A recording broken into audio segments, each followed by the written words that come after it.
आजिकाली social media रे एक अजब वीडियो भाइराल हेउछि। एही वायरल वीडियो रे रक्त वर्षा हेबा देखिबाकू मिलुछि।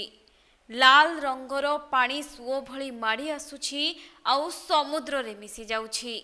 एही अजब एवं भयंकर दृश्य कैमेरा रे कैद हेबा परे जिए भी एहाकू देखुछि आश्चर्य होई जाउछि। ଏହି ଦୃଶ୍ୟ ଇରାନର ହର୍ମୁଜ ଦ୍ୱୀପର ପ୍ରସିଦ୍ଧ ଇନ୍ଦ୍ରଧନୁ ଦ୍ୱୀପ କିମ୍ବା ଲାଲ ବିଚ୍ର। ଏଥିରେ ବର୍ଷା ସମୟରେ ସମୁଦ୍ର ତଟ ଲାଲ ବିଚ୍ରେ ପରିଣତ ହେଉଥିବା ଦେଖାଯାଉଛି। ଭିଡିଓରେ ଦେଖିବାକୁ ମିଳୁଛି ଯେ ବର୍ଷା ସମୟରେ ପାଣି ଏବଂ ବାଲି ମିଶିବା ପରେ କିପରି ରକ୍ତ ବର୍ଷା ଭଳି ଦୃଶ୍ୟ ଦେଖାଯାଉଛି।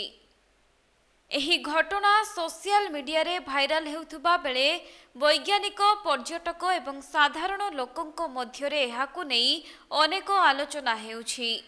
विशेषज्ञଙ୍କ मतरे ଏହି परिवर्तन रक्त वर्षा नामक एक विरल प्राकृतिक घटना जोगु घटिछि।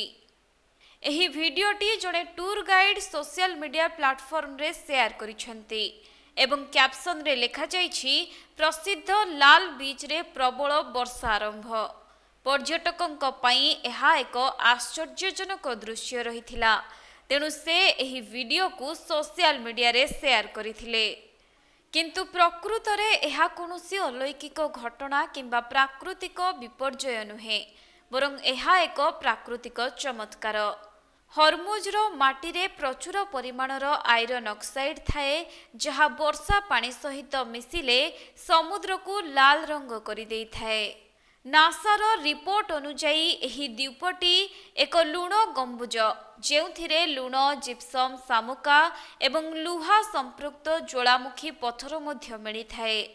वैज्ञानिक माने स्पष्ट करिसेंती जे आश्चर्यजनक दृश्यर कारण हेउछि आयरन ऑक्साइड युक्त माटी, जहा ज्वालामुखी पार्वत्यांचल रे मिली थाए। आउ जेतेबेले प्रबल वर्षा हुए एही लुहायुक्त माटी पानी रे मिसी जाए एवं समुद्र कूलरे सेही पानीर रंग रक्त परी लाल होई जाए। एही प्राकृतिक प्रक्रिया को ब्लड रेन कहा जाए।